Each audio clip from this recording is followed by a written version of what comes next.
Steelers shock fans, Minkah Fitzpatrick traded, Jalen Ramsey joins team. Jonnu Smith's journey, from Dolphins to Steelers, a tight end's perspective. Pittsburgh Steelers blockbuster trade, what you need to know. Minkah Fitzpatrick's Miami comeback, why 2025 could be his best season yet. Steelers shock fans, Minkah Fitzpatrick traded, Jalen Ramsey joins team. The Pittsburgh Steelers just made a move that's left fans reeling, and it's not just about who they traded away.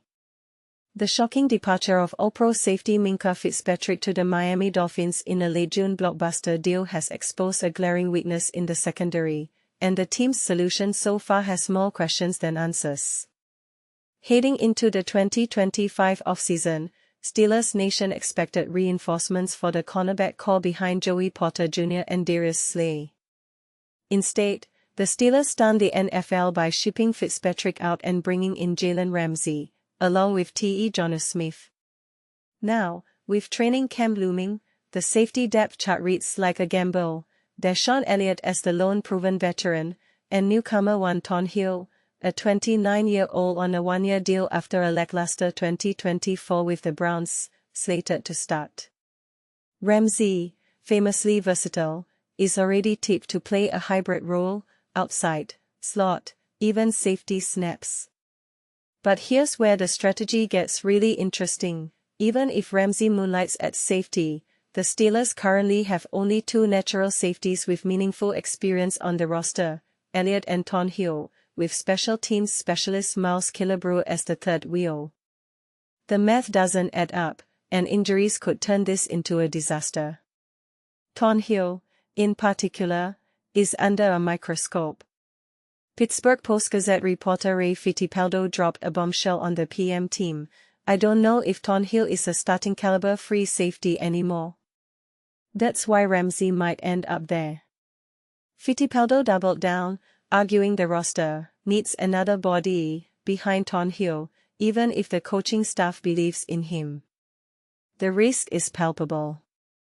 One injury to Elliott or Thornhill, and the Steelers would be forced to scramble, a reality the front office can't ignore after an aggressively rebuilt offseason. GM Omar Khan has been on a tear, so don't rule out a last-minute free agent signing. Think veterans like Adrian Amos or Terrell Edmonds, to shore up the back end. And this is the part most people miss. Trading Fitzpatrick, a defensive leader, only makes sense if the Steelers have a hidden plan. As Fittipaldo warned, if they're relying on Thornhill, they're taking a risk. Is Ramsey truly the safety insurance policy, or is this a temporary band-aid? The verdict: Elliott and Thornhill are starters for now, but Khan's next move will reveal whether this gamble pays off or blows up in their faces. Do you trust Thornhill to hold down the fort, or is this a recipe for disaster? Sound off in the comments. #SteelerNation. Jonnu Smith's journey, from Dolphins to Steelers, a tight end's perspective. Sometimes, the hardest part of professional sports is knowing when to move on, especially when you feel overlooked despite your best efforts. New Steelers tight end Jonnu Smith found himself in exactly that position after being traded from the Miami Dolphins.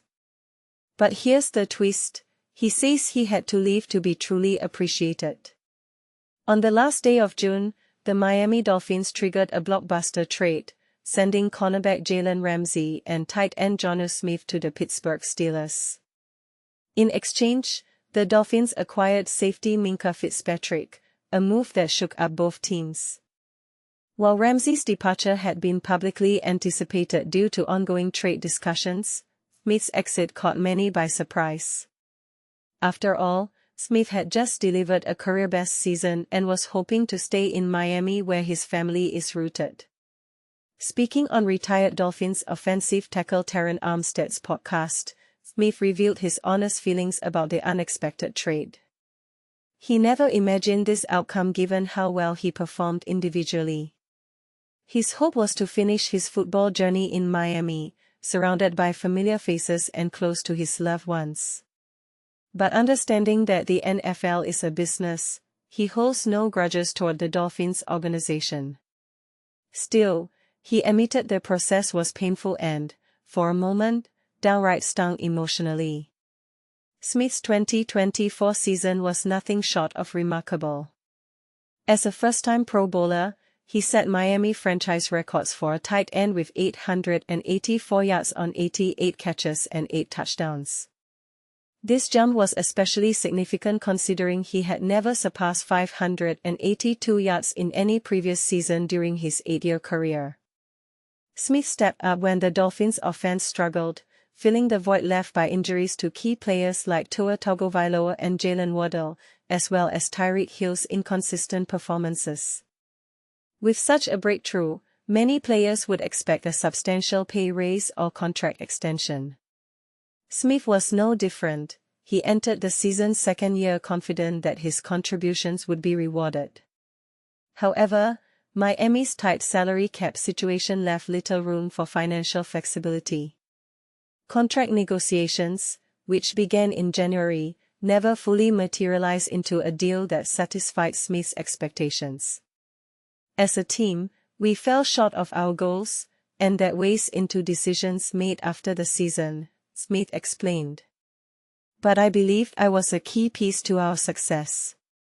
After the season, my agent and I thought, this is a no-brainer, we're here for the long haul. But hopes shifted as Miami's financial constraints became clear. Rumors about Smith's trade circulated for weeks, yet he consistently expressed a desire to remain with the Dolphins until the trade was officially announced. The emotional tug-of-war between professional reality and personal loyalty was intense. Smith felt undervalued, sensing the organization might not view him as indispensable to their future despite his standout season. Eventually, Miami told Smith they couldn't meet his financial demands to pay him like a top-tier, Pro Bowl-level tight end. That admission was a tough pill to swallow. Attempts to salvage the situation failed, and Smith faced a difficult choice: stay in a city and with a team that couldn't fully appreciate him on contract terms, or move on to where his talent would be recognized and compensated accordingly. He chose the latter. Pittsburgh stepped up with a 1-year, $12 million extension, showing Smith exactly the value he sought.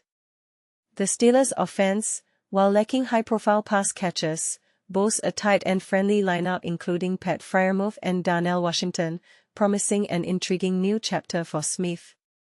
Moreover, reunification with offensive coordinator Arthur Smith, his former colleague from their Tennessee Titans and Atlanta Falcons days, could offer a smooth transition and a chance to shine again. Jonnu Smith's story challenges us to ask, should a player's loyalty to a team always outweigh financial and professional recognition? Is it fair for organizations to hold back on rewarding breakout seasons due to cap space, or does business always come first in the NFL? His candid reflections open up a deeper conversation about player appreciation in professional sports. As Smith embraces his new role with the Steelers, he's clear about his mindset: you want to be where you're truly valued, both on and off the field. That's what I found in Pittsburgh, and I'm excited for what's ahead. What do you think? Should Miami have done more to keep him, or was this a smart move for both sides? Drop your thoughts below. This trade is far from over in the court of public opinion. Pittsburgh Steelers blockbuster trade: what you need to know. Prepare for a shockwave. The Pittsburgh Steelers just executed a trade that has the entire NFL landscape buzzing, and not just because of the big names involved. While they landed 2 significant players, the real story lies in the unexpected departure of a defensive cornerstone, leaving fans and analysts alike scratching their heads and demanding answers. The dust is still settling from the massive transaction orchestrated by the Pittsburgh Steelers front office. In a move that sent ripples across the league, the Steelers successfully brought aboard 2 notable talents, cornerback Jalen Ramsey and tight end Jonnu Smith. These additions certainly inject experience and playmaking ability into the roster. However, the headline-grabbing part of this deal, the element that truly stunned the football world, was the inclusion of beloved All-Pro safety Minkah Fitzpatrick, who is now set to join the Miami Dolphins. The immediate and lingering question on everyone's mind is simple, yet profound: why would the Steelers part ways with Minkah Fitzpatrick? For years, Fitzpatrick wasn't just a player, he was the anchor of their secondary, a true game-changer who consistently performed at an elite level, earning multiple All-Pro selections. His presence was considered indispensable to the defense's success. This is precisely why the organization's willingness to move him in this trade feels so utterly perplexing and out of character. This sentiment isn't just confined to the fan base.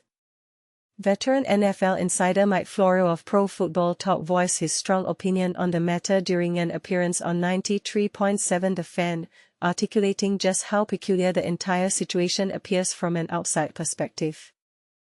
Minkah Fitzpatrick's Miami comeback: why 2025 could be his best season yet. Imagine this: Minkah Fitzpatrick, once a star defensive back for the Pittsburgh Steelers, finds himself in a new chapter with the Miami Dolphins. But here's where it gets controversial. Despite a dip in performance over the last couple of years, his former coach, Ray Fittipaldo, remains optimistic about his future prospects in Miami. Fittipaldo addressed the situation on 93.7 The Fan, explaining that Fitzpatrick's recent struggles might simply be due to circumstances rather than his skill level. For whatever reason, it just didn't work the last 2 seasons, he noted. It can happen, and it could be due to a variety of factors such as the players around him or changes in the league. A fresh start in Miami, with a new coach and potentially a different role, could be exactly what Fitzpatrick needs to shine again. Indeed, Fitzpatrick demonstrated his defensive prowess during the 2024 season with 96 tackles, second only to his best performance ever. His tackling accuracy was also commendable, missing only 4 tackles throughout the year. Yet, his challenges against the pass were evident. With a completion rate of 78.8% and a passer rating of 127.6 when targeted, Fitzpatrick struggled to disrupt passing plays effectively. These figures represent his lowest marks in these categories since entering the league. Perhaps the most concerning aspect was his interception tally. Since joining the Steelers, Fitzpatrick had made his reputation by forcing turnovers. His 2022 season saw him lead the league with 6 interceptions, but he managed just 1 in 2024 after having none in 2023. This decline led the Steelers to believe that his value wasn't matching his salary, particularly given his inability to create splash plays. However, Fittipaldo attributes this shift partly to changes in the game. When he was making his All-Pro selections, he could read quarterbacks and make impactful plays, he observed. Now, teams are less likely to throw deep balls, favoring short to intermediate routes instead. Defenses are increasingly using 2 high safeties to mitigate long throws, and quarterback play isn't at its peak. While Fittipaldo's analysis holds water, it doesn't fully explain why Fitzpatrick saw 52 passes aimed his way last year, with 41 being caught. Clearly, defenses weren't completely ignoring him. In conclusion, Fittipaldo's optimism for Fitzpatrick's future in Miami might be justified. Sometimes, a player just needs a change of scenery to rediscover their form. For Fitzpatrick's sake, we hope he can recapture the magic he brought to the field in his earlier years. What do you think? Could a fresh start in Miami be the turning point for Minkah Fitzpatrick? Steelers shock fans,